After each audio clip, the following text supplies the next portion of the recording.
Happy brand new week, everyone. Yeah, it's Monday, early Monday, 1 a.m. here, 107 to be exact. Let's get started. Huh!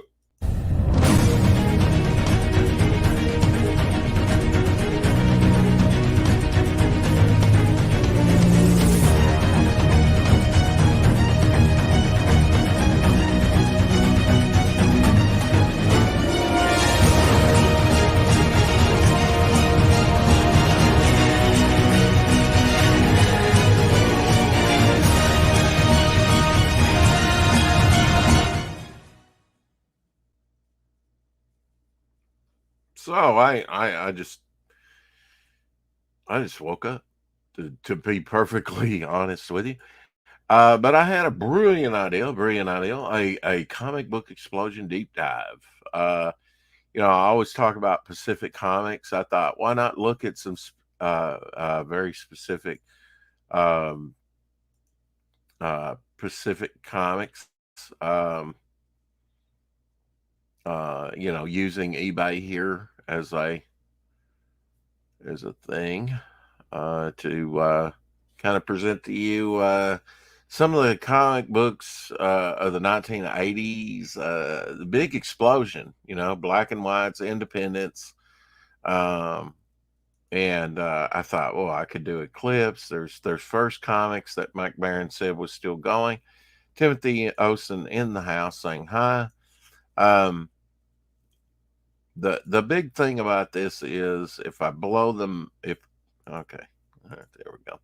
If I blow them up, it's going to, I'm going to be doing some. I won't blow up every one of these, but I do want you to see a look, especially like this wonderful Dave Stevens Pacific Comics for the new era in comics. Didn't last past the 80s, but Pacific Comics had so many great titles. This is Vanguard Illustrated #2 with Dave Stevens, 1983 cover, Good Girl Cheesecake artwork, which Dave Stevens was known for on The Rocketeer. He's the one that introduced me to The Rocketeer and to his Good Girl Cheesecake art style, and to Betty in the series.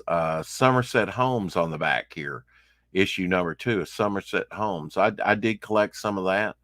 Um, some this was groundbreaking. This was groundbreaking stuff at the time. So I invested in some of it. It was great. Uh, up up second here. I guess I could just leave it blank and talk about it. Is Pacific Comics #7 from 1984, which is kind of a. Why have we got two screens coming up here? I guess it somehow got clicked on twice. Um, all right, is the first appearance of Mr. Monster. Now, this is a great book to invest in, um, simply because it's the first appearance of a character, Mr. Monster. Vanguard Illustrated #7. Not just that it werewolf cover done by Mike Kaluta. Uh, not just simply because it's a got a neat werewolf Mike Kaluta cover, and it's got a first appearance, but that it's a black sensitive cover. This one, I think, is probably new enough. 1984, almost 40 years next year. It's and this is getting. I say anything 40 years uh back, you can start considering it not new. That's my standard. Doesn't have to be yours. So I consider this still a new book. Once it hits 40 years next year, I'll consider it, I suppose, starting to get back issue status. 40 years and back. This one's got everything going for good for it. I like to collect comics just because they're black sensitive covers. 1984, you're going to have some collectors start to take care of these things, look at them as they're collectible. If you went back, say, a decade or maybe even 5 years earlier than 1984, people wouldn't be taking as good a care of them, I don't think. The collector's market wasn't there yet. It started around the early 80s. So this is at the dawn of people starting to look at collectibles and comics, in my opinion, um, as collectibles. This is a great one because it's got a name, Mike Kaluta, an artist who's been doing, at this point, comics for about a decade, at least. Um, you know, I've seen some of his early 70s stuff from a decade earlier on, like Adventure Comics, for DC Comics, doing covers. And so Mike, and he did The Shadow early on in the early 70s. So over a decade, probably Mike Kaluta doing comics. And here he is a decade into his career and he's doing a werewolf cover, but black sensitive cover. First appearance of a character, Mr. Monster, which had his own run, still pops up, I think. So I think this is a good one. I used to have it. I do not have it. I did lose some things along the way. But anyway,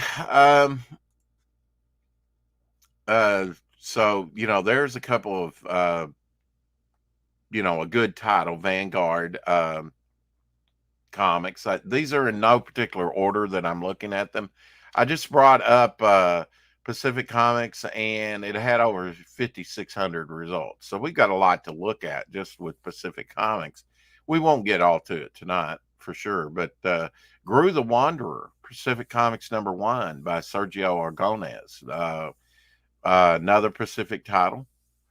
Captain Victory #1, 1981. Jack Kirby's story and art.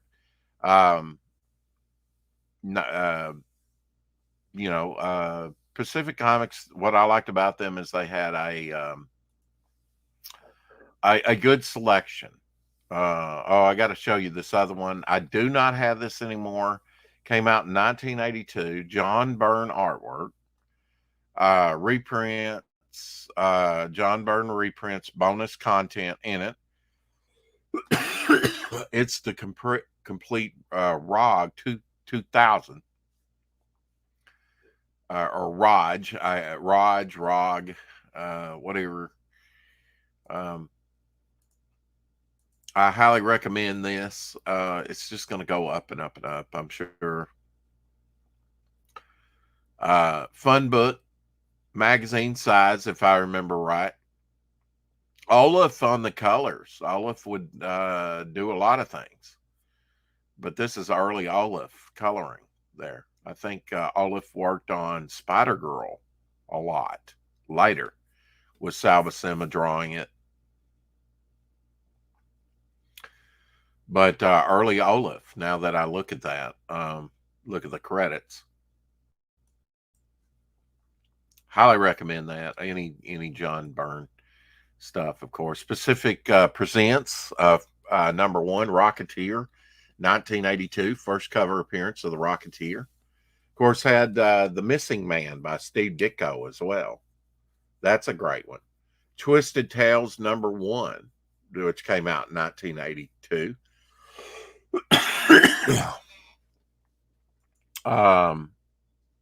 If I'm not mistaken, that's a Corbin cover.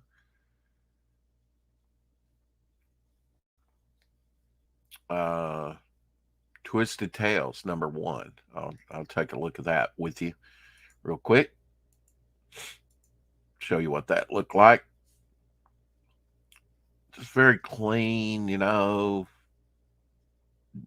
banner going across. DC did a lot of that in the early 70s, classic, just straight line. And then here's the art with the logo up there. Great logo. Just fun stuff, man.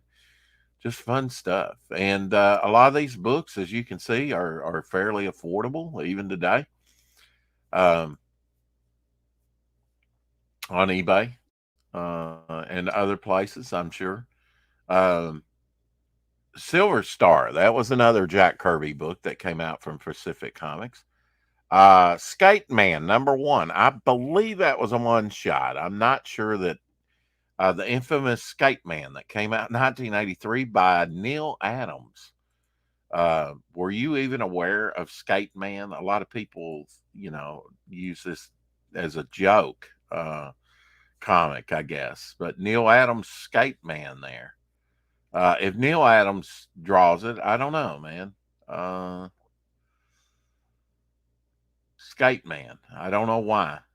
I don't know why. I think it was probably one issue, you know.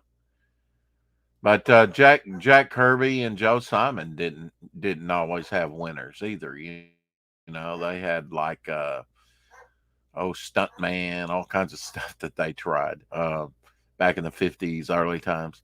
Um, Alien Worlds #1, 1982. Al Williamson, Bruce Jones, uh, Chiodo. Okay. Um, Alien Worlds #1 was another title that was pretty cool out of Pacific Comics. Taking the comics by storm, man. New era in comics. Nice painted covers. Look at that. Nice painted cover. Sci-fi cover.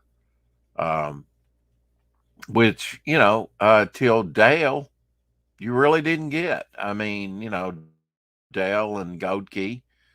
So you hadn't seen a lot of painted covers, and it seemed like Pacific Comics, not only Pacific Comics, but just the indie scene in the 80s brought you some stuff that you haven't seen in a while.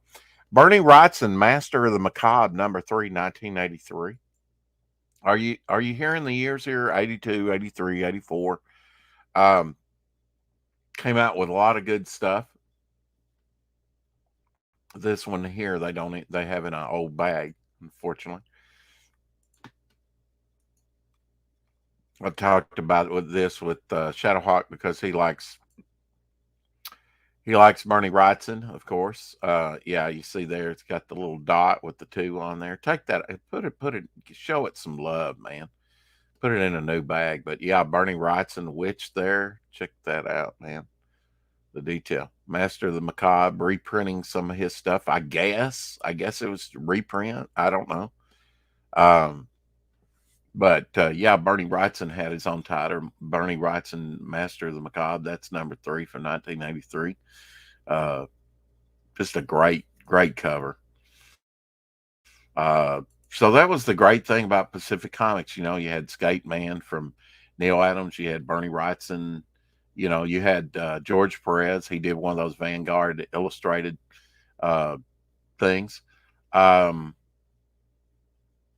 Miss Mystic #1, Neil Adams. Miss Mystic #1, Pacific Comics, 1982 came out. I liked Miss Mystic. I was hot for that. That was around the time that I had my comic book shop.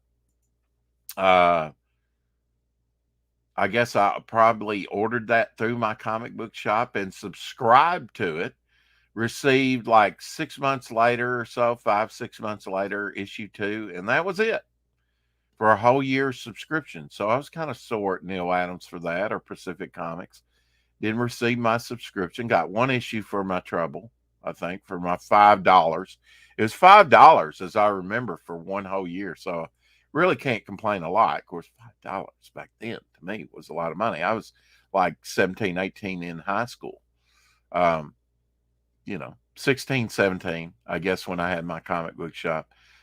Origin issue here, using that zip tone on her costume. I really liked that, back then.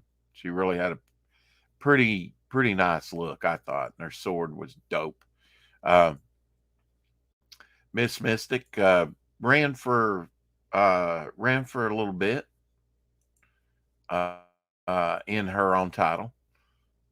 But that was the great thing about the independents. It could focus on like Dave Stevens, Bernie Wrightson, Neil Adams, uh, Jerry Iger's famous features #1. Uh, I don't know if I really don't know if they did a lot of reprint stuff. I suspect that some of it was reprinted for a new audience at the time. So I don't know how much is original content on some of these books and how much is I know they did a lot of original content, but I also know that they did some reprints, which is easier for them. I would say 38, 36 is too much for this book, really, to tell you the truth. But white sensitive cover. Um, you can see the breakage of color on this. You can see the staining, which is still it's a Chiodo cover, which I painted cover, which is nice. Um, but yeah, here's a look on the inside. So yeah, that's probably okay. Matt Baker. Matt Baker was, early cheesecake artist, Flamingo. So this is reprinting probably his stuff from the 50s. Because Matt Baker was a black um, African American comic book artist, and early on in the golden age, there simply was not that many. Tells you here about Jerry Iger's famous features. Hold on to your hats, game. We're about to experience some of the finest comics ever, like Scrooge McDuck and his money. Ben, Jerry Iger has built a hoard of these many years, a hoard of classic comic books. So I guess this is stuff from his comic collection, I guess, is a regular monthly 32-page comic book devoted sharing the classic work of with the public. Jerry Iger is writing introductory material for each of these books. So it was kind of different, new Joe Chiodo.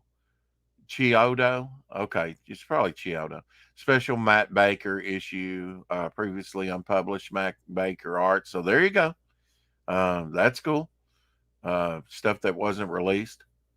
The back cover here, Pathways to Fantasy, black sensitive cover. So this has got the best of both worlds. On the back, you've got black, and on the front, you've got white. And it was pretty good paper stock. Barry Windsor Smith ad here with Conan. So at least I think it's Conan, Pathways to Fantasies. It's Conan like character.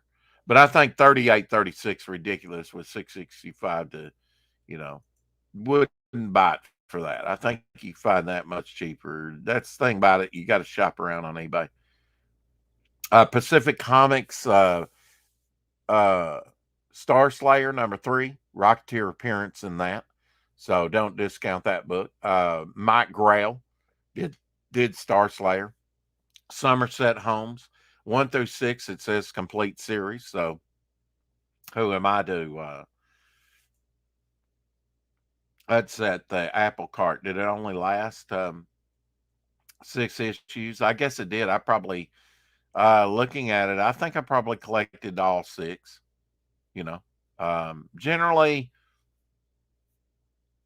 and I was reading it, it was different, sort of noir, um, sexy female lead, I suppose.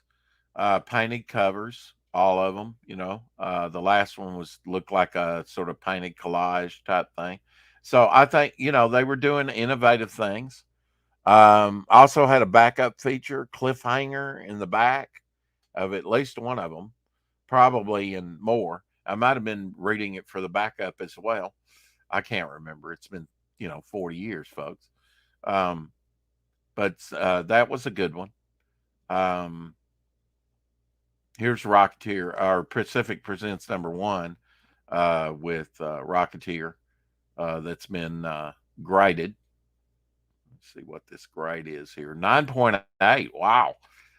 In my first collection, I had a lot. I had a bunch of Pacific Presents because I was really hot on Dave Stevens and and the Rocketeer, and collected a lot of the back issues. That was anytime I would see a Pacific Presents number 1, 2, 3 with Steve Ditko, the Missing Man, which I wasn't that hot on at the time.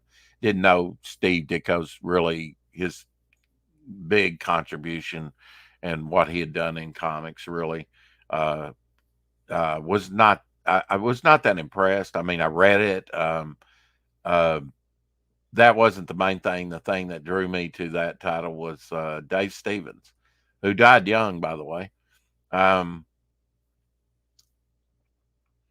if you're gonna list a 9.8, at least list it where you can kind of blow it up and see the label. That's ridiculous. They got one picture. They think the 9.8 ought to sell it. It's got a pin up by Dave Stevens on the back cover. First page, Dave Stevens biography, something by, so it doesn't talk about Rocketeer. So is that Rocketeer's first appearance? I forget. I forget to tell you the truth. But yeah, 150 bucks. I don't know for a 9.8. Probably not. I mean, I still wish I had the multiple issues I used to have. Um, and Dave Stevens did a lot of Cheesecake Girl type covers for Pacific Comics. One that he did was Alien Worlds number 4. And this is a 9.6 graded, so somebody has it slabbed. Um, glad that some people are preserving this stuff. But there's a Dave Stevens cover. I would collect them just because of the Dave Steve covers. Um, see that and go, oh yeah, I gotta have that. That's just good looking comics. Dave Stevens was definitely a favorite of mine. Um, and Pacific Comics often had him, on covers. Um, Pacific Comics came out with the Marvel Comics Index. Here's the Daredevil one.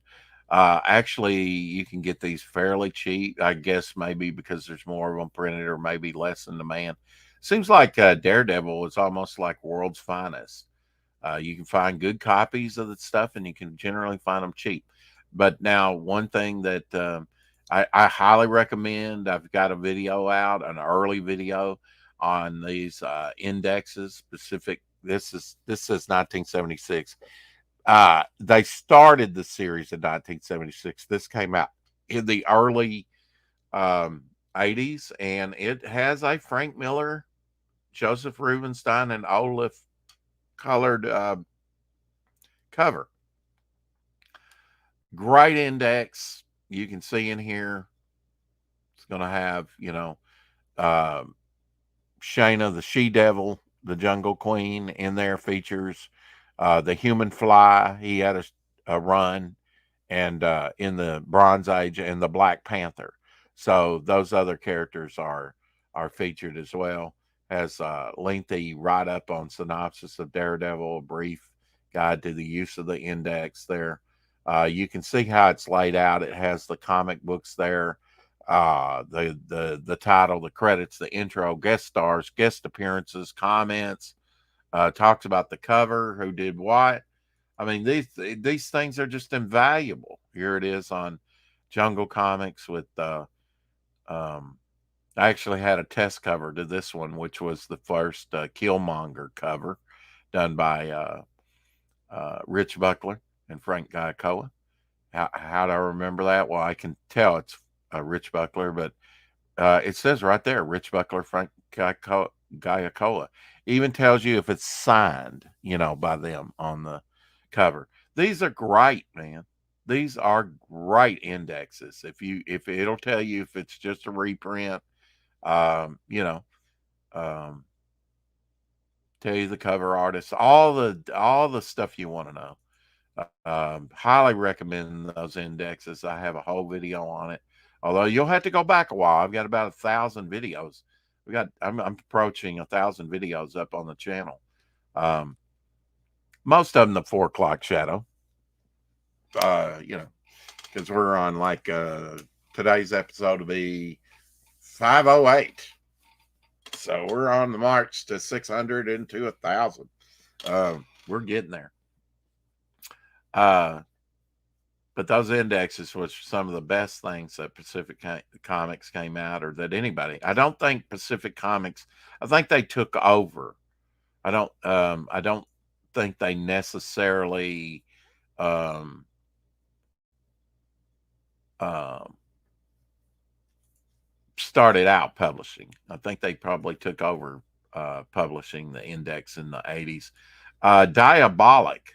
Diabolic was a movie in the late 60s, and I never saw this one. This is my first time seeing this. Pacific Comics Club Mini Euro. I don't know what, Pacific Comics Club Mini Euro #1. So 250. I guess it was probably in the, you know, I think this is based on the movie. Let's see if we have something here. Pacific Comics Club. Don't know what that was all about. Sorry, just don't. This is the first time I've seen. See, when you get a white cover there, see all the, that might have been done in printing too. Nice simple back cover, but yeah, this is probably some in printing there. But hard to keep clean. Diabolic 1 and 2. I really don't know about this comic. I haven't seen it, but I would say black sensitive cover there around the logo, white on back. So hard to keep clean. 1996 it says. I think it came out in the according to this 86 in the US. So that might have been, I just didn't catch that. I think Diabolic was probably taken from the cult classic 60s movie. Here's Vanguard Illustrated #1. Okay, there we go. I think this is a Tom Yates cover. I don't like this guy's photography on this. He has a close up, and then the backup one is a little blurry. But this is what Vanguard, a little nudity there, but tastefully done, I suppose, with Gigantus. I'm making that name up. Gigantus, probably the 100-foot woman, not the 50-foot woman, but yeah, the shadows placed just in hair placed just, But cool cover. Here's the whole thing. A little blurry the way he presented it, but if I remember right, that's Tom Yates cover. Tom Yates, I remember, did Swamp Thing for DC Comics. That's about all I know him for, sadly. Edge of Chaos #2. That was another Pacific comic. Oh no, not. Why have they got Edge of Chaos? It's Lost Planet. Sometimes you come across that, folks, where things are misrepresented. You're listing a lot.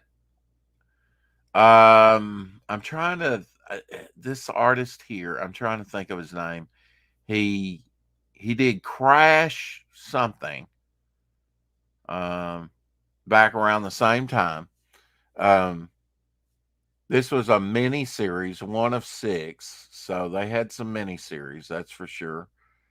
Mini series, micro series, maxi series were a thing in the 80s. But this is Edge of Chaos #2, November 1983. Bo Hampton, I believe, is the artist name. Bo Hampton. He did Crash Ryan. See, the memory's still there, folks, when it comes to comics. Most of the time. Chimpanzee cover. So that's cool. But here was another one he did. Lost Planet mini-series. I do. Oh, this is Eclipse Comics. Okay, well, we'll get to Eclipse. Yeah, Eclipse Comics. And does that, look at Eclipse Comics logo up there in the corner now. The Star brand in Marvel's New Universe in the 80s. All they did was flip Eclipse logo. They flipped it. This sort of moon eclipse whatever symbol and made it the Star brand. I'm telling you. I actually confronted um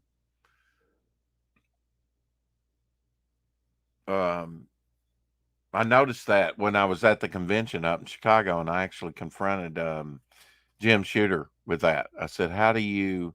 And I put it like a reporter. I said, "How do you?" There I am, a snot nosed kid, probably about 19. I said, "How do you?" I was a little hostile. I believed what they were saying about Jim Shooter. I have a whole new respect for him now, and I apologize, Jim. I love the craters on the moon of that, but yeah, that's Eclipse Comics. We'll get to that. But Bo Hampton, I believe, is the artist of that. No, they.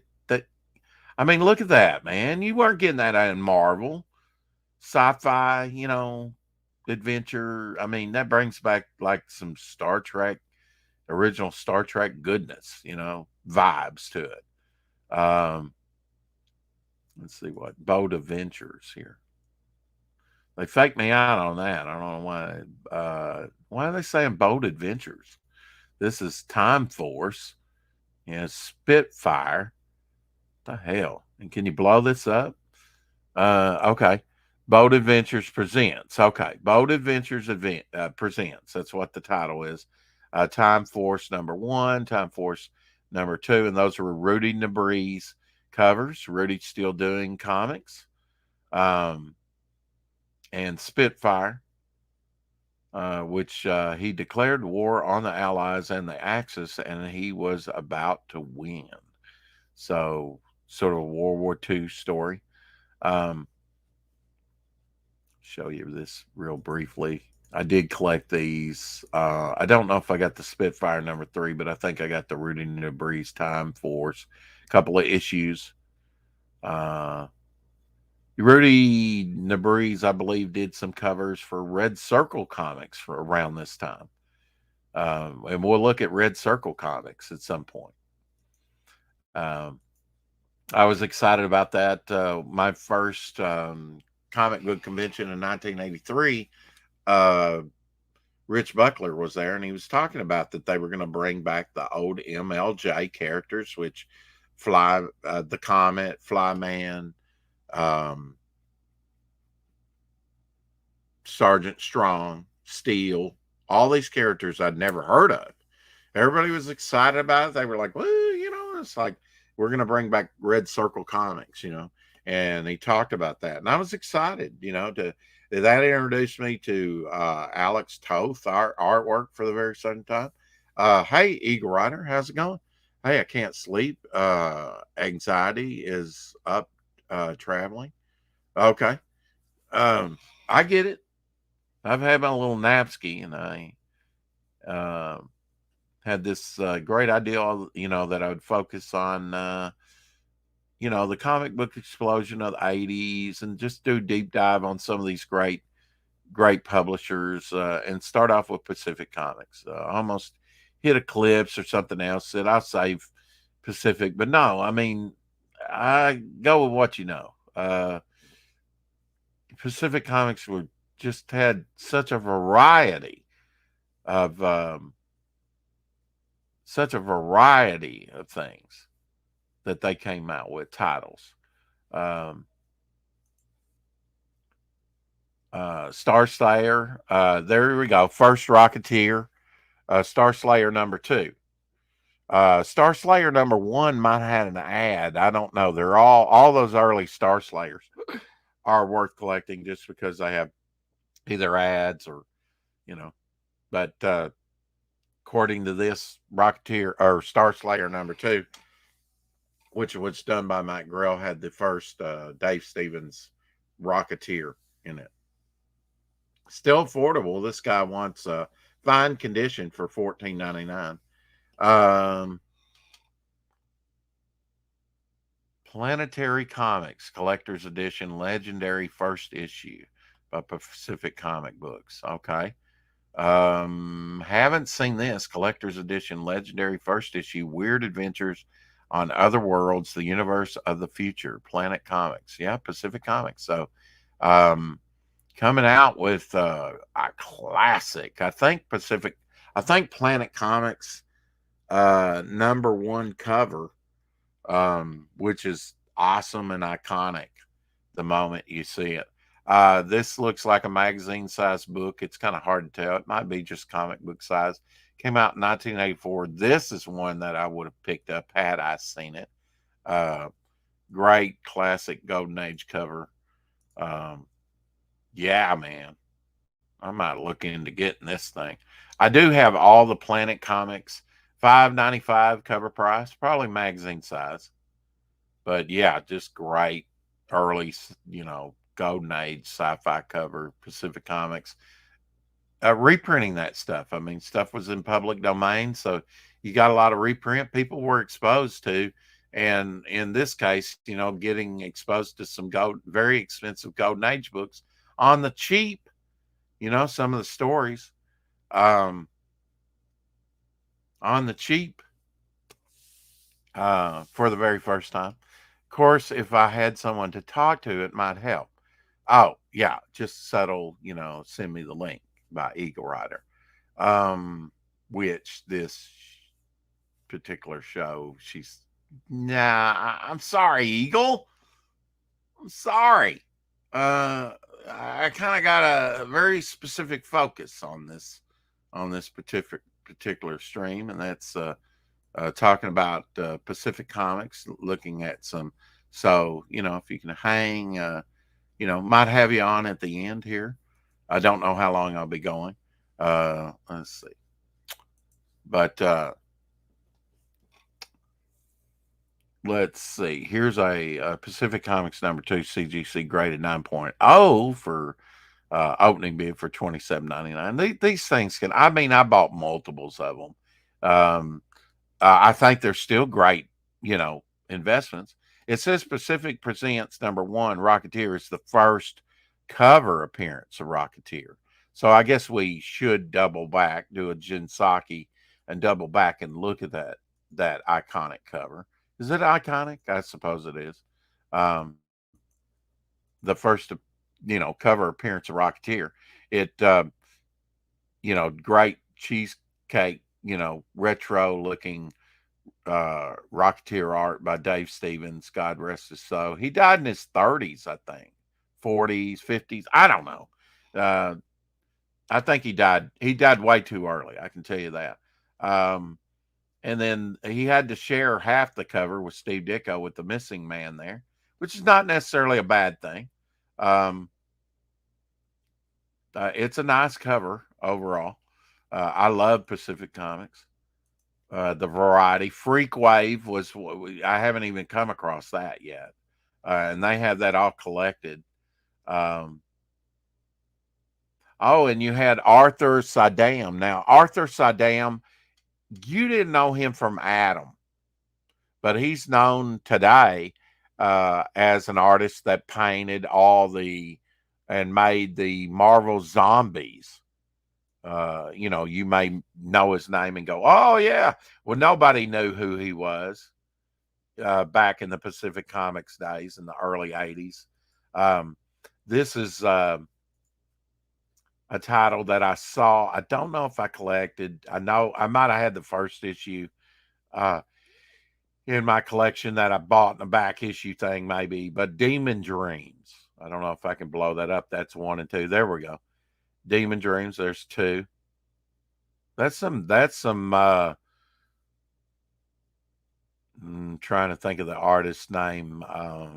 He did a lot of Basil Wolvington, Plot Magazine for DC Comics, Starhawk, Basil Wolvington, older artist, that's some Basil Wolvington level weirdness there. And then the #1, I did have this. But Arthur Saddam, probably the first time he got his name really big up on a comic. Looking very Bernie Wrightson, really, this cover. I'm sure Bernie Wrightson was an early influence on him, probably still is. Nice logo. Pacific Comics came out with some good product.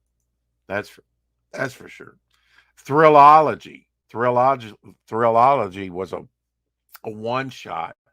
I think a Thomas Yates cover. Like I said, he did Swamp Thing. I am just whining a little. Oh, okay. Um, Thrillology I did have this in my collection. A Conrad, like I'm supposed to know who that is, but look at this Thrillology cover. Very wizard,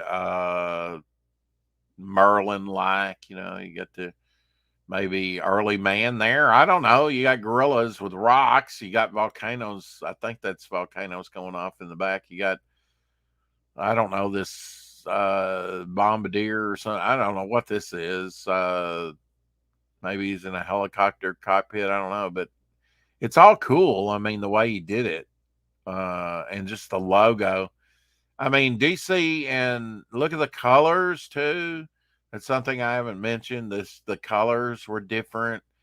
These really stood out from your Marvels and DCs at the time. Look at that triple Thrillology, and it was a one shot. Um, don't know why it was a one shot, but came out in 1984. Let's see. This is slow. They're showing you all that. Okay, here's the inside there. Couldn't even tell you. Prometheus Primeval. Primeval. Okay.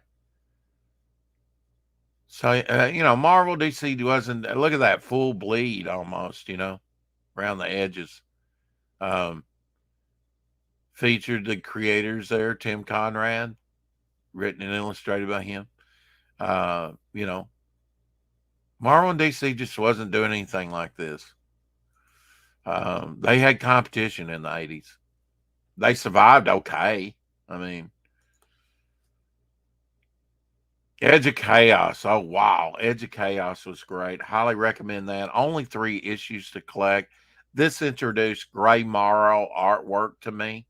Gray Morrow, actually, like Alex Toth, worked on Spider-Man 1967. Alex Toth was over at Hanna-Barbera, but he did character type things for that. But this was the first Gray Morrow anything that I had gotten. Edge of Chaos, which dealt with Hercules. Hercules was the main character. Took you on a 3-issue arc. Gray Morrow was, I mean, look at that. There's topless nudity on the cover. I had never seen anything like that, on a comic book cover. Even today, you don't see a lot of semi nudity like this. Great, I thought great, 3-issue stories, and they had in-house ads like here for Saddam's Demon Dreams #1. Direct sales only. What does that mean? That means you could only get it at a comic shop. And as the title says here, Copper Age, the 80s, the Copper Age. You had the Golden Age in the 40s, 30s and 40s. You had the Atomic Age, I suppose it's called, in the 50s. Then starting with showcase #4 with the Flash, sort of the reintroduction of some superhero characters by Julius Schwartz. You have the Silver Age begins, lasts to the early 70s or about 1970, and then the Bronze Age starts, and then the Copper Age, and we're calling this independent thing the Iron Age. Well, maybe it will be the Iron Age. I hope the independent market does as successful as it was in the 80s. Here's Bernie Wrightson's Master of the Macabre #1. I think all this does is blow up one panel real close. That's in the book for it to make the cover. Why not? Why not? Why not just blow up some of the work there? Something like this, make a good cover. Very economical. That's what I like. 1983. A lot of these books still affordable. Like I say, if it's 40 years or older, it's to me at that point it becomes start coming back issue. Ooh, I do not have this one in my collection. Um, this is issue 2. I do have an issue 1 index, which is Spider-Man. But now I don't think I've ever seen a cover on this. I'm putting that on my watch list. Conan the Barbarian. It does say Pacific Comics. I guess Pacific Comics started these indexes in 1976. The very first one was Amazing Spider-Man. I've never seen a Conan, which was the second one. I'm not saying it's not out there, but people that generally have a minor damage pictured, it says. Yeah, this is pretty good shape, 1976. I'm not sure who did the cover artwork. Ty T.A. Conrad, I guess. Conan the Barbarian. So I have not seen this one. $4.50. What a steal. Maybe it'll show the back cover. Here's the back cover. Black sensitive back cover. Yeah, still available. The very first one, Amazing Spider. Maybe I don't have the Amazing Spider one. They weren't very thick. The thing about these, they reprinted up to the time of publication. So they reprinted Spider-Man from when he first started out to 1976. Now, if they'd done Spider-Man, say, one of the last ones in the 1980s, it would have published all the way up to that, which was X-Men. So you kind of got right through the Byrne and Austin years with X-Men, and a few of the others, and then it stops. With all the annuals and stuff, this one, part 3, coming in May, The Avengers, Defenders, and Captain Marvel. That was the very first one I did. Cover painting by the nefarious Neil Adams himself. Watch for it. Yeah, these things were great. G&T Enterprises in Toronto, Canada. The guy that came out with these indexes passed away a couple years ago. I've got an early video on these indexes. They are indispensable. I love resource books that can point you to other things that you possibly haven't seen. Smiling Jack, set of 3 here. I'm not familiar with Smiling Jack. This is interesting. I'm learning here. Says Pacific Comics. Do I see the Pacific Comic logo anywhere? No, but apparently these came out from Pacific Comics. Reprints daily and Sunday strips from 1938. Wow. Okay. Love that early stuff. So, yeah, I'd be interested in looking at this set, helps G-Men, which were FBI. They called them G-Men, solve a case. It's even got 10 cents there on the cover. Smiling Jack. The Daredevil pilot flies again. The character underneath Smiling Jack there, which there he doesn't have a pencil mustache. Here he has a pencil mustache, if that's Smiling Jack. Or it looks like a pencil mustache. Maybe it's not. Maybe he has none. Anyway, or maybe that's a villain or something. But sort of looks like the actor with the big eyes, that did the horror type stuff. It looks like the character kind of take off of him. Of course, that's early stuff, kind of influenced by the Rogues Gallery and everything. I would say probably one of the best early Rogues Gallery that came out was Dick Tracy's Rogues Gallery, right? Prune Face, the Brow, all those characters. And he was early. Oh, Silver Star, another Jack Kirby book. Got to show you this one, The Next Breed, Silver Star, a visual novel. Yeah, it's a damn comic book. Anyway, April 1983. Here's Silver Star #2. It has such a great Jack Kirby cover. You got to show it. Uh, Kirby had several titles with Pacific Comic. 3 or 4. But look at that. Look at that head. Looking very kind of dark side, maniacal. Silver Star there.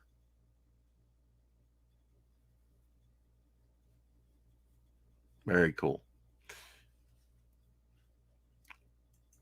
The Kirby books didn't interest me at the time.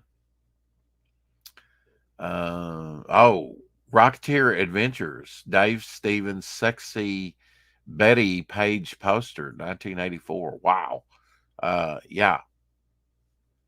All right. So what is this? What we got here? Dun, dun, dun, dun, dun. Dave Stevens. Published by Pacific Comics, a division of Blue Dolphin Enterprises Incorporated. Okay. Interesting. Let's see what it says about this. Rocketeer Adventures, Dave Stevens' sexy Betty Page promo poster, 1984 original. Stored in an 11 by 14 clear acrylic frame. So this is a promo poster. I do like to collect promo posters. I've got one from AC Comics here from 1983. I do have some others. Some of mine actually survived my fire. Betty Page, yeah. I mean, Dave Stevens introduced me to Betty Page. And this scene, this panel, this poster scene of Betty introduced me. I mean, I do remember this. During a film shoot, and I think the Rocketeer walks in. It's like, wow, what's the meaning of this? Who are you? It's like he's coming in the door there. Caught Betty unaware. Just good cheesecake art, man. Just great stuff, man. The colors too. I mean, Marvel and DC weren't doing colors like this. Look at that guy's nose, a little bit more colorful around the cheekbones, the lips, whatnot. Just the coloring on the folds and stuff like that. It's just good stuff. Better page quality. Let's see. Vanity #1. Okay, Vanity #1. I remember Vanity #1. The same artist, Will. How do you say his last name? Meugniot. He did DNA Agents around this same time. DNA Agents. This introduced, these books introduced a lot of new artists to me that I had not seen in comics before. It's an all new excitement from the Stone Age. Vanity #1, very short lived, pew pew pew with the laser gun, whatever, to the Space Age. But yeah, this is the artist that would do DNA Agents, which I loved and glommed onto. I had forgotten about Vanity, but that's one thing I'm just kind of haven't come across the Vanguard Illustrated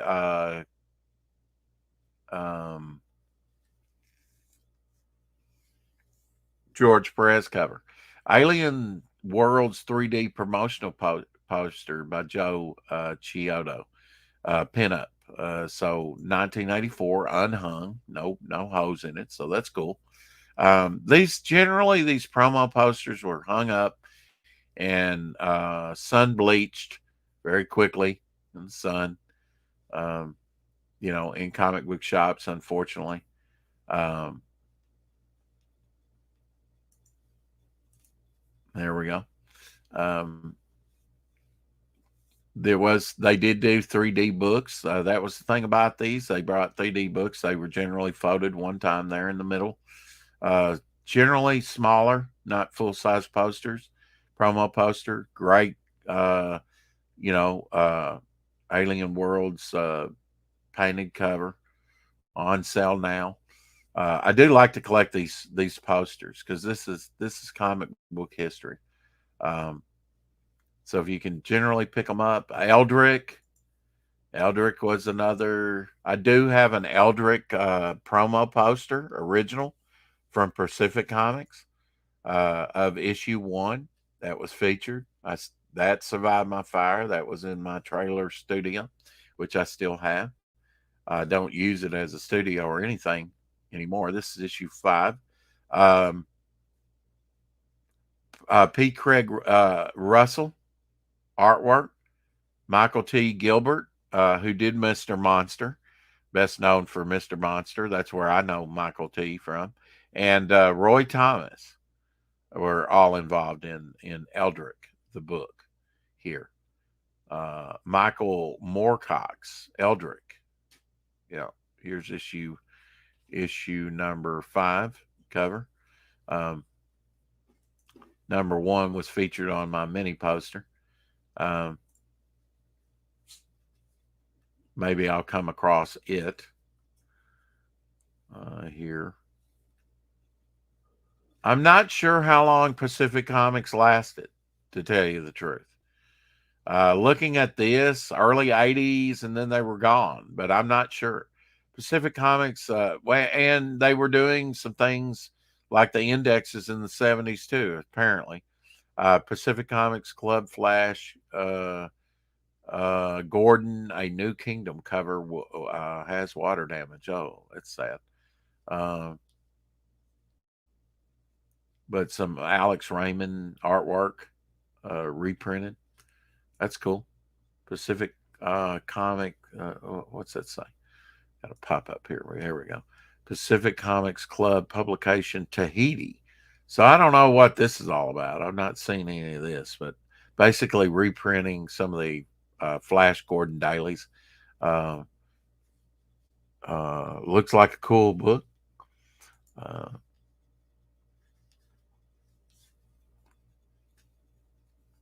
Grew by Sergio Aragonés, like we said.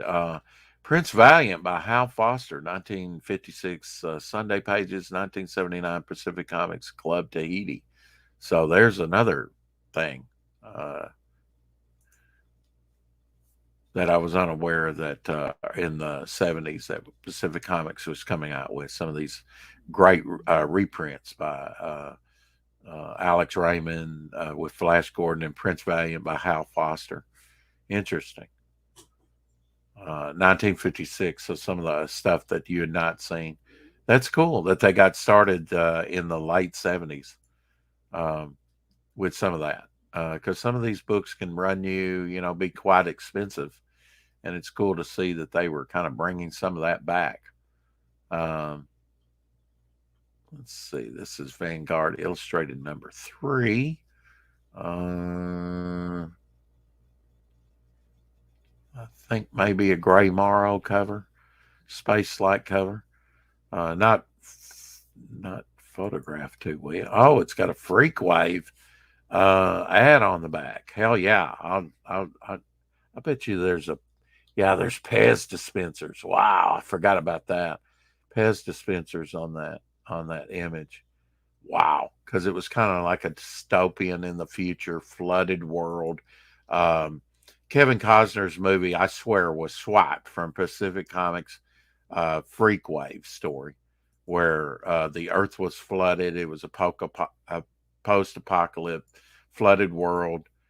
Here's the ad for Freak Wave. You can see the Pez dispensers hanging there, along with skulls and other things off of him, but several Pez dispensers, cans, other things. It was cyberpunk. I mean, look at the colors. It was nothing's like Freak Wave. You can get all that in one collected book. Peter Milligan was the writer. You can get that under his name. This is Vanguard Illustrated number 3. Al Williamson. Maybe that's Al Williamson cover. Probably is. you know. But I mean, this looks like EC Comics, doesn't it? Some of the sci-fi stuff that EC Comics came out with. You know, Cheesecake Girl, Damsel in Distress, Blasters, Lizard Aliens. There's your lizard representation, Lorenzo. Spotted Lizard. But just all around good comics. Uh, you know, if comics were that quality today, maybe comics wouldn't be considered so niche and um, you know,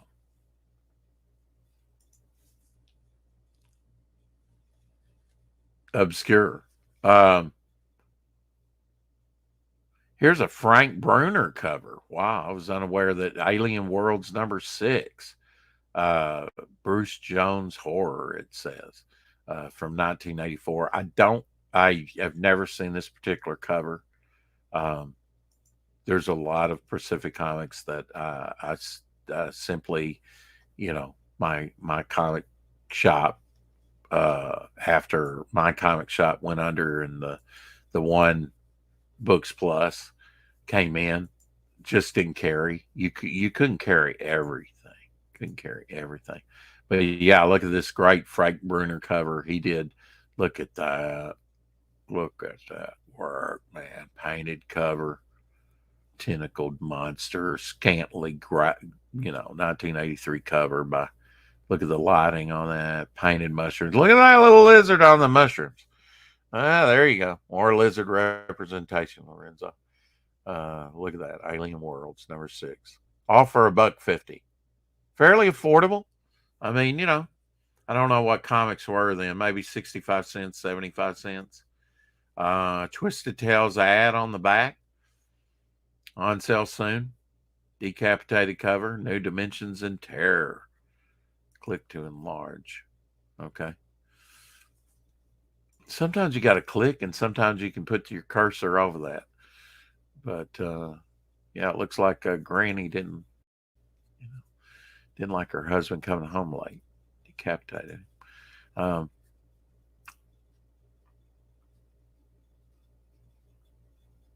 Silver Heels. Silver Heels, 1983. Another Pacific Comics. Don't think I bought any Silver Heroes. Kind of, sort of knew about Silver Heroes, I guess. I guess it only lasted 3 issues, so some of these things they came and gone real quick. Hey, Caroline. Good morning to you as well. Let's see if it's 2 here. I guess it'd be about 8 o'clock for you. Um, yeah, I can think of no better way than to wake up and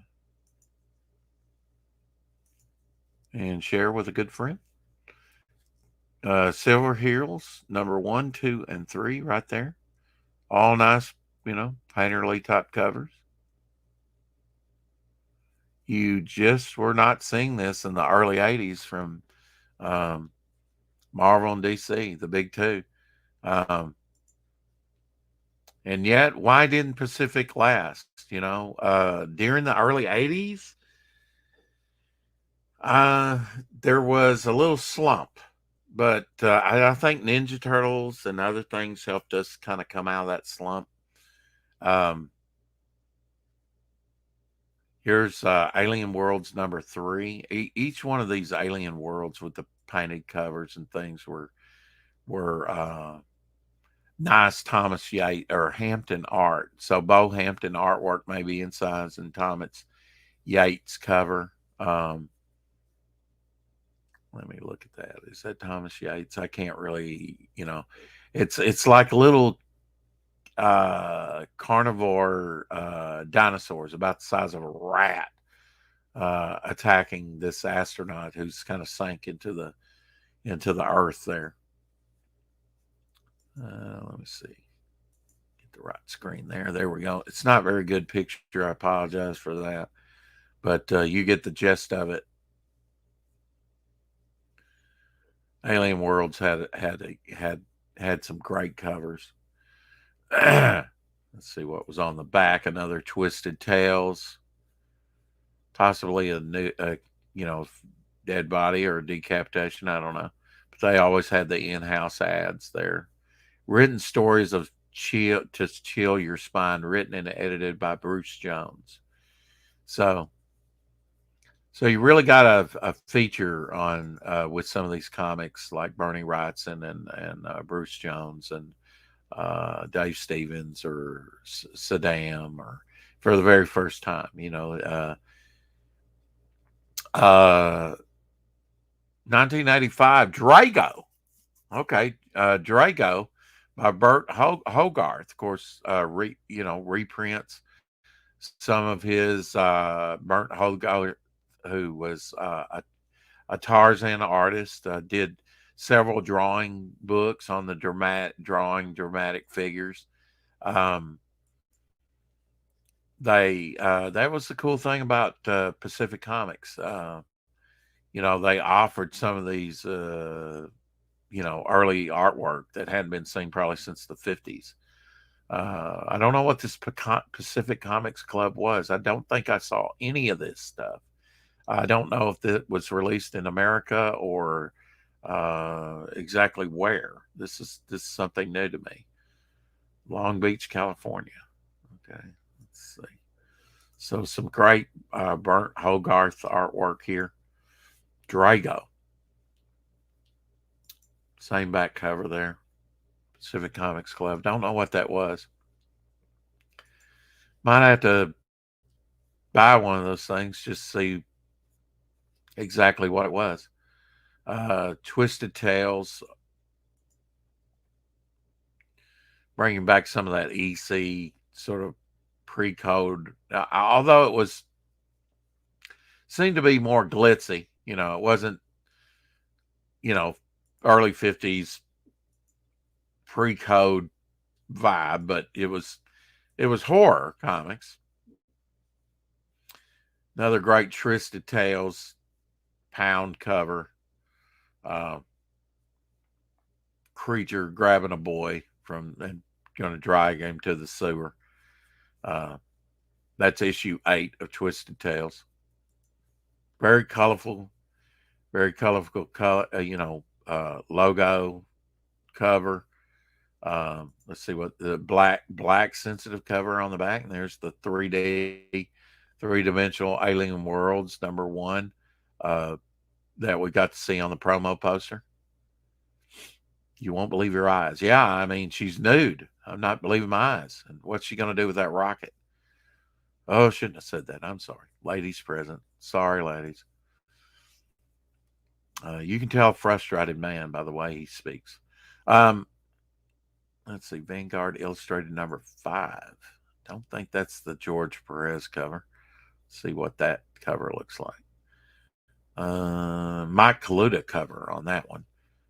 Vanguard, that was the thing about it. They did a lot of anthology type things. You name it, reprint type things, right? We're seeing quite a variety of type of things. This is Mike Kaluta cover. Little pygmies there. They're in the jungle.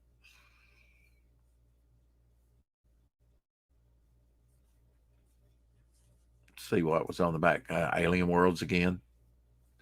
3-dimensional, like the in-house, ads. If you've got other titles, you might as well do in-house ads. I think that's what they should do, with the indie scene today is put some in-house ads or advertise your next comic that'll be coming out. I think that's always great advertisement. Here's a Vanity 1 and 2. Well, I hadn't seen Vanity 2 or 1 for that matter. I'm not even sure I had those. I don't think I had those in my collection anymore, to tell you the truth. To get rid of this screen, this is going to slow up things. There we go. A couple screens pop up. I really have to have Mike look at my computer. He drives though. He's a truck driver, so Vanity #2. Like I said, this artist went on to draw DNA agents. Um, I think he worked in animation too. Maybe it seemed like he was an artist on Johnny Quest back in the 60s. I'm not sure. Okay. This Avalon, that is a cool image. Backup feature. I did get Vanity 1 and 2, and but it's been so many years I couldn't tell you. Uh, you know, but if it only ran 2 or 3 issues, come on, man. Collect the 1 or 2 issues. You got the only two known in existence. At a fairly affordable price. Like I said, these are um, uh, fairly affordable, and they're becoming, 40 years and back. I consider getting to be a back issue, and some of these should, especially those Stevens covers and high grade, should actually, be acquiring some value. And some of these great painted covers, like Alien Worlds #5 here, done by well-known artists for the main part. I mean, look at that. Just retro sci-fi helmets and blasters and stuff. Bringing back some fun into comics, man. This was all early 80s, good stuff. Twisted Tales there. Well, look at that. Look at that cover. Wow. Twisted Tales #6. Um, Horror Stories to Chill Your Spine. Written and edited by Bruce Jones. Yeah. Pacific Comics. Uh, I don't know how many titles we've looked at. Here's 2002, so maybe Pacific Comics is, Pacific Comics Club. So it looks like maybe Pacific Comics might be like First Comics, still publishes a few things here or there. This is Dick Tracy and Dick Tracy Jr. by Chester Gould, reprint, uh, printed in 2002. So perhaps Pacific Comics is still, or at least in the, after 2000, sputtering out a few things here or there. Um,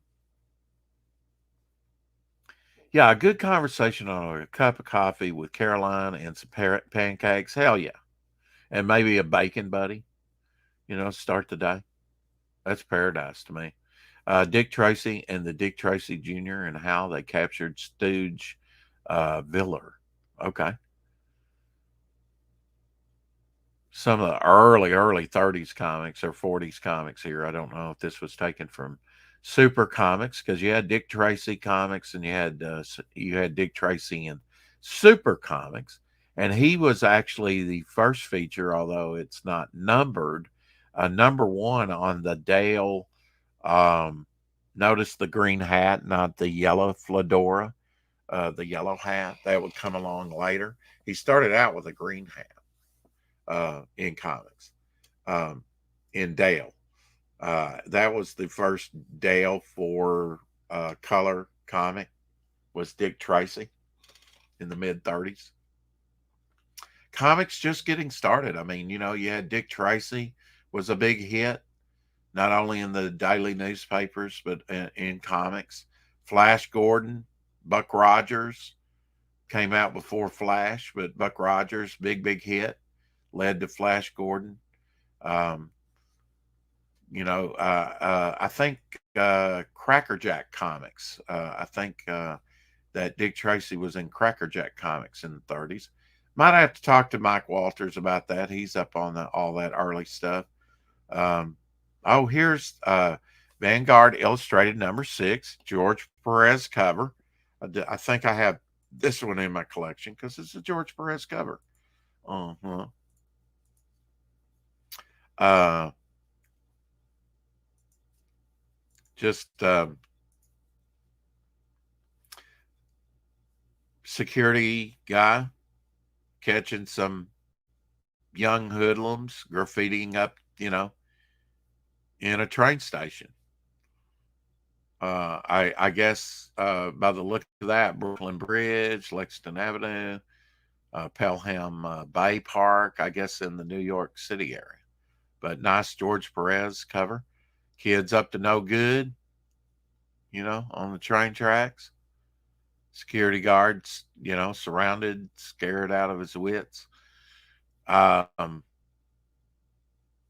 I don't know if Perez did an inside story on this one or not, but Gru Special #1 there by Sergio Aragonés, longtime Mad artist, in Mad magazine, Sergio Aragonés. Met him in 1985, asked for his autograph. He had that thing back in my hand in 2 seconds, quick as art, with a little head sketch of Gru and his signature. He's very quick. 48 pages. All that while he was talking to somebody. And I just came up to him, kind of felt bad, interrupted him. The young will do that, though. And asked him for his autograph. And boop, boop, boop. He not only had the autograph, but the Gru head. So thank you, Sergio, for a great memory. Wish I still had that. But great memory nonetheless. Here's a twofer. We got a Flash Gordon 3D and the ROG 2000. I don't know if Flash Gordon 3D was put out by Pacific Comics. I guess it was 1982. Let's see the back here. Maybe it'll say Zone Vision. Don't see Pacific Comics on there. It does show you the back of ROG 2000. Which was a no-number magazine done by John Byrne. I don't know. That was all new to me. I don't know if that was new material or something that he had worked on and it was like reprint for him. If you got a backlog of stuff, you might as well use it. These are the back covers here. They're to Flash Gordon, probably magazine size. And then what was cool, John Byrne there. Putting himself in the comic in a way as a character, probably the mad scientist there, because John Byrne looked like that with the blonde hair and beard and mustache. Look at that swamp character behind the tank. Just fun stuff, man. Fun stuff. Here's the front cover again. Wraparound cover on that. Early olive colors. There's the Flash Gordon 3D. I guess Pacific Comics came out with this. Interesting. A lot of these great magazines and stuff, they get overlooked. That's why we're kind of focusing on some of this stuff. Bring it to light. And here's Eldrick #1. I don't know if I have an Eldrick #1 in my collection. But as I said, I had the mini promo poster, which has to be even rarer than the book, right? Survived My Fire. That happened in 97. Still had it in my studio along with some other promo posters. So I'm very glad that some of the promo posters survived. This is P. Craig Russell artwork. And what's cool about it is it's all inked around the edge there, but all these are just heavy pencils inside there showing Eldrick. That's just heavy pencils reproduced. And that was something different for the time, just the way this is colored, the way they've highlighted yellow underneath the Eldrick issue 1 there, $1.50, the prices. You would often see it highlighted as like maybe spot coloring for the colorist to know what to color it. But this was all done on purpose. So sort of just almost like a watercolor feel, that purple in those boxes and stuff. Pretty neat looking stuff. And look at that, Eldrick on the back. Beginning this issue, the story of Eldrick, Lord of Melonbone, his cousin, the evil, I wish I knew these names, and their dark magics and their terrible struggle for rule of the famed Emerald Isle. So, yeah, Michael T. Gilbert artwork here on the back. He's known for Mr. Monster. This might have been pre Mr. Monster stuff. Uh, but that's where I know him from. Crazy and Ignatz Book One. Okay, well, that's that Pacific Comics. Pacific Club presents Crazy and Ignatz. Daily strips from January 1st, 1921 to March 31st, 1921. Book One. So this was sort of like a mini square book. Interesting. I'm going to add that to the watch list and keep a watch on that. Um, Black and white. I'll bring it up here so you know. Crazy Cat was always hit in the head with a brick by Ignatz the Mouse. It was a cartoon in the 60s in color, but I remember it. My memory of it is in black and white. I've talked about that before because we had a black and white TV set. But apparently Pacific Comics was coming out with a lot more than I knew. But this was one of my favorite cartoons. A mouse, kind of a figure eight figure, very what do you call it? Stick figure, like drawn. I like the simplicity of it. It was just that I was very, very, very young when I saw Ignatz, Crazy Cat cartoon. Uh, it would be years later in the early '80s, around the time this was published. Well, no, actually, probably the early '90s, when on VHS some of this stuff was available for the very first time, and garish, like acid yellow, acid magenta, pink. You know, that cartoon was psychedelic looking back in the '60s. If you saw it in color, and that's what when I first saw that on like a VHS tape, I was like, wow, I certainly remember this in black and white, but never like this in color because it was like very garishly colored for cartoons at that time. Uh, Maybe because of low budget, I don't know. But I have very fond memories of that. Very early part, like Popeye, Flash Gordon, and some of these, Buster Brown, Dick Tracy. Some of the early stuff done in comics was Ignatz and Crazy Cat. Uh, Pacific Comics 1977 comic book catalog. Frank Frazetta. Ooh, okay. So Frank Frazetta cover. Yeah, they did do Pacific Comics. I'm thinking went from a distributor, you know. Um, Pacific Comics was a comic book distributor, and then in the probably late '70s, mid '70s to late '70s, they started, the early catalogs for ordering, like Diamond does. It was Capital Comics, and then that's who I dealt with, Capital Comics. But it was this. I guarantee you, it's the same way you deal with Diamond today. Um, they haven't changed anything. But yeah, they would come out with Pacific Comics. You'd see their ads in comics as well. This is a Frank Frazetta cover. So of course this guy wants 99, $100 for it because it's Frank Frazetta. It's got to be worth something, right? 1972 cover by him. There's some nips for you. New and rare comics, only $1. Dollar back in 1977, and now they want $100 for it. Okay. Yeah, and then here was the Pacific guy. You remember him from the comic ads? The PC guy.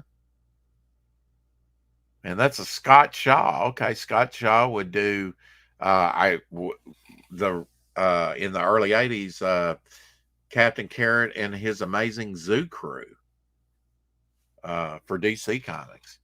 I think he was the artist for that, Scott Shaw. So Scott Shaw artwork on the back of this here. Interesting. So his early work. Here's the inside. Hunting for that elusive comic book. So that's catalog number 5, January 1977. Uh, Published by Pacific Comics out of San Diego, California. Yeah, yeah, yeah. Um, I guess they went from being a comic book sort of back issue distributor or something to a publisher uh, in the early 80s. Uh, I guess maybe the profit margin wasn't there because I don't know exactly how long Pacific Comics really did that, but they did put out some great comics. One that I bought back in the day, Pacific Presents. Like I said, here's issue 4. After we got done with the Missing Man and Rocketeer covers, we got like this great black sensitive cover, noir. I think this is the artist that did Aztec Ace. Maybe I'm thinking like Dan Day. Let's see. Don't see him there in the credits, but great cover. I was hooked there. Gru, the Wanderer, special number 1, advertised on the back again. Uh,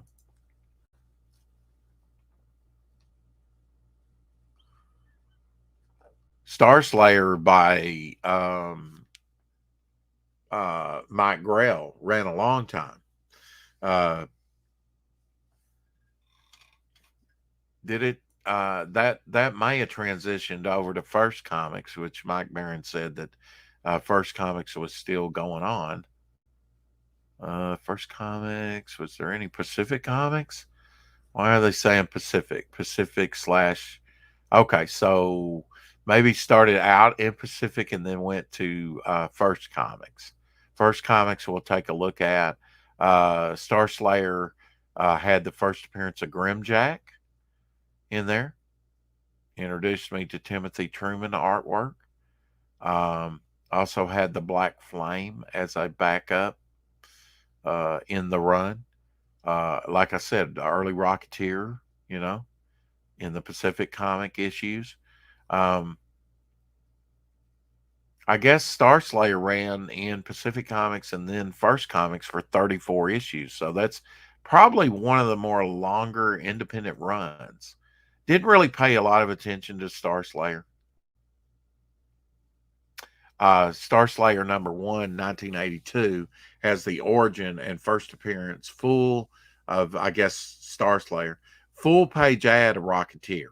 So it has an ad. And then issue 2 has Rocketeer's first appearance. Mike Grell cover, of course. Definitely, just because of the early Rocketeer things, even if it's an ad, I'd say pick it up. Pacific Premieres number 11. This looks like a magazine size 2-color printed thing. Let's take a look at this. Probably early on with Vanity on the cover. So Pacific Premiere. I've not seen that. February 1984. Comics shipping in April, on sale in May. So this might have been sent. I never got sent anything like this in my comic book shop, but this might have been sent to retailers, kind of like the promo posters to hang up. So some of this stuff like this might have been showing you what's coming out, in Pacific Comics for retailers, so that they might order, kind of like the promo posters. That was always cool. That was what I really found was great about owning your comic book shop, because you got all the posters, which I didn't want to hang up. I wanted to keep them. I think, and we may not have hung up anything in the comic book shop. Of course, we didn't have a lot of windows and stuff. It was basically a room and a house devoted to that. A pretty good size room. We probably had at least 10 long boxes, if not more. To my horror and shame, even today. And I know it was stupid at the time. You can't keep everything. That's the way I justified it. And I doubled the price. I probably could have quadrupled the price and would have sold it. Uh, Amazing Spider-Man 129, first appearance of Punisher, sold it for $3. The guy had it stupidly at $1.50. You know, probably in near mint condition, even at that time. And the Mike Zeck miniseries was coming out, whatnot. Probably could have asked $10 for it or $20 and got it. You know, way above God. Stupidly, I didn't do that. Sold it for $3. Should have kept it in my collection. It would have burned up anyway. Maybe. Who knows? Maybe if I'd not done that one thing, maybe if I just added that to my collection, it would have changed my whole history, the whole flow of time. Who knows? Well, I'm going to change the flow of time and end this one. This has been good for an hour and a half on Pacific Comics. We might delve into Pacific Comics, so I'll take a look, see what's available while I have this up and see if I got enough material to cover. I bet I do for a Pacific Comics Part 2.